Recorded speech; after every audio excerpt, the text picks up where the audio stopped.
Salut, c'est Trado. Voilà ma vidéo de mise à jour pour l'or en préparation de la séance de demain, mercredi 16 juin.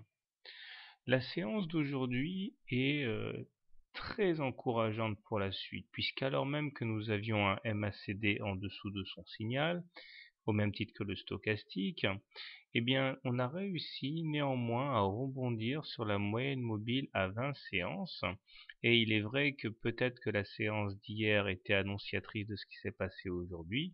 Toujours est-il que nous clôturons avec une hausse de très belle facture et surtout nous clôturons au-dessus de la M20, au-dessus de la M7. En fait, il faut s'attendre à ce qu'un nouveau test du super trend maintenant voit le jour. La dernière fois, ce n'a pas été très glorieux puisqu'il a su s'imposer de fort belle manière malgré 3 impacts en séance. On va voir si demain on aura un petit peu plus de chance. Surtout qu'il faudra compter avec la Bollinger supérieure ici qui plonge vers les cours et qui elle aussi risque de provoquer des mouvements vendeurs. Il demeure que techniquement on n'est pas trop mal orienté puisqu'on est au-dessus d'une moyenne mobile à 20 séances croissantes. Les repères graphiques sont également favorables alors, puisque nous sommes à l'intérieur d'un canal bleu haussier de court terme ascendant, donc, qui est lui-même à l'intérieur d'un canal de moyen terme également ascendant, ce qui nous offre autant de points de support possibles pour l'or en cas d'attaque baissière. D'ailleurs, un petit détour du côté de l'hebdo nous montre que tout est plutôt en bonne voie puisque nous nous sommes extraits sans difficulté de la fourchette d'Andrews marron que je signalais, ce qui signifie que normalement on devrait aller repercuter les 1250 assez vite.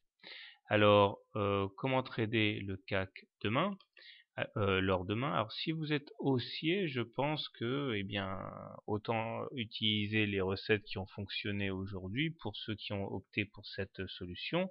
Acheter au plus proche de la M20. Stop loss en cas de clôture sous le canal bleu. Objectif, eh bien, aller chercher les plus hauts, notamment les 1250, 1251 qui correspondent au top absolu. Si par contre vous êtes plutôt baissier, je pense que le mieux à faire est d'attendre que les cours aillent se frotter au super trend et à la Bollinger supérieure, et en cas de refus de passer l'obstacle, un petit peu comme ce qui s'est passé dans la séance du 8 juin, eh bien on pourra envisager ensuite d'initier des trades baissiers. Voilà. Eh bien pour demain, je privilégie plutôt les trades haussiers. Je vous rappelle également que j'ai fait une vidéo didactique sur le trading, j'en ai rajouté une couche, c'est sur le site bleu.